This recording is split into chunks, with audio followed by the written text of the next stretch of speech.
take you to someplace you feel safe, somewhere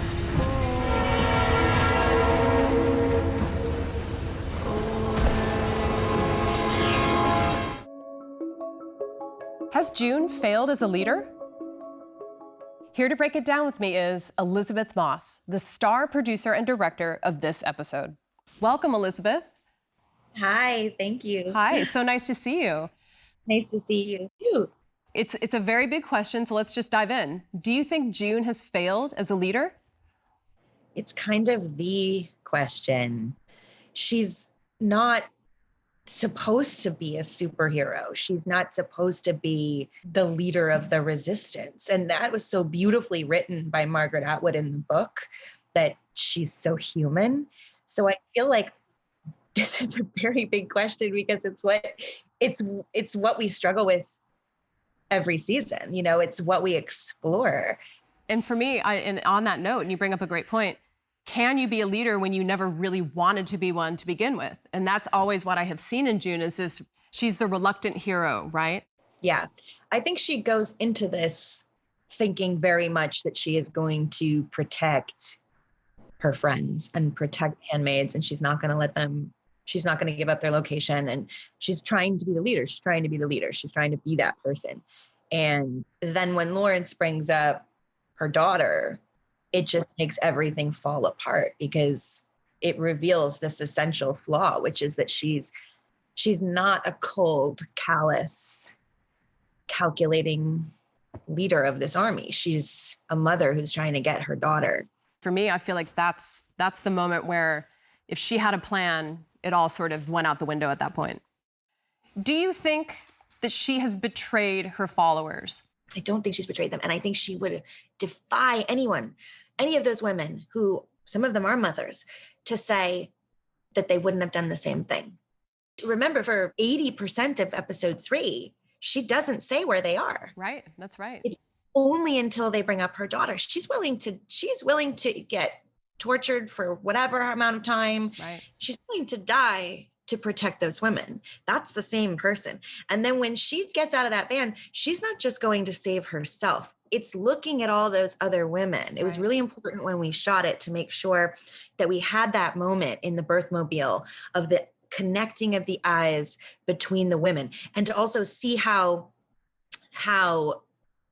devastated they were, how broken they were beforehand, that they are not even looking at her, that they're just so broken. And June clocks that.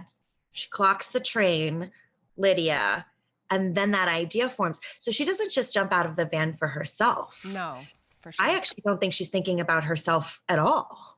I mean, that's the thing, is I think at the end of season 3, that was her Joan of Arc moment, right? And we talked about that a lot. Like, that was her moment of, I'm going to put myself on the stake for these girls, and I'm going to distract this guy, and I'm going to run into the woods, and he's going to chase me, and I'm going to get these kids out. And I think she was signing her death warrant with that. And I think she was going, okay, this is it.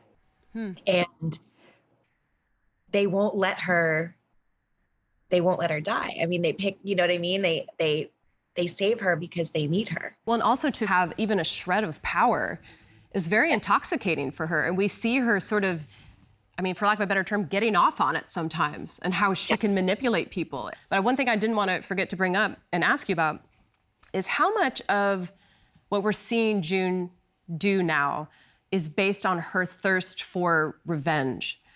And how is revenge ultimately going to potentially sabotage her role as a leader moving forward? Yeah. Okay. So that's really interesting, because I think that's a whole other part of it we haven't talked about, is how Gilead changes you, and how Gilead makes you into somebody that you weren't before. Right. And I think you're right. I think that there is revenge involved. June's changed. She's been obviously brutally hurt, but she has also brutally hurt others. She's been responsible now for a few deaths. Right. Most of them, like, okay, fair enough, well, you know. And deaths that she sees as warranted. Yeah, exactly. Right. Most of them were like, okay, well, yeah, that we right, don't. sure. But there's been a couple that haven't been so Well, morally. that's why I think we're at this crossroads with her, is where we start to see, oh, innocent people are dying now. And I think that's really important to note. Yeah. Despite her flaws and her bad decisions, she has a killer instinct to live. Even though she may not want to live, I think there's something in her, a spirit, a sort of animal energy that has kept her alive this long. And I think it's been just stunning to watch. And I wanted to ask what you thought about, we think a lot about leadership in terms of women leaders in this show. And what do you think June represents in terms of her being an example of a female leader? Because, it's a special type of archetype we're talking about here. Yeah, I think that you can be a leader and you can also be human. You can be a leader and you can also be vulnerable. You think that if June were to step back and sort of embrace that idea, she may actually be an even more successful leader. And I think leading with your instincts as a woman is very powerful. And I don't think you should have to bury those and be like I don't think being like hard is the same thing as being strong. I agree. And I think there's actually a line. I think somebody actually said that. Wait, someone says that to her. That's why it sounded familiar. Yeah. That's where I got it from. I'm very original. Hey, you have a lot swirling around in your head right now. So I just steal my material from the show.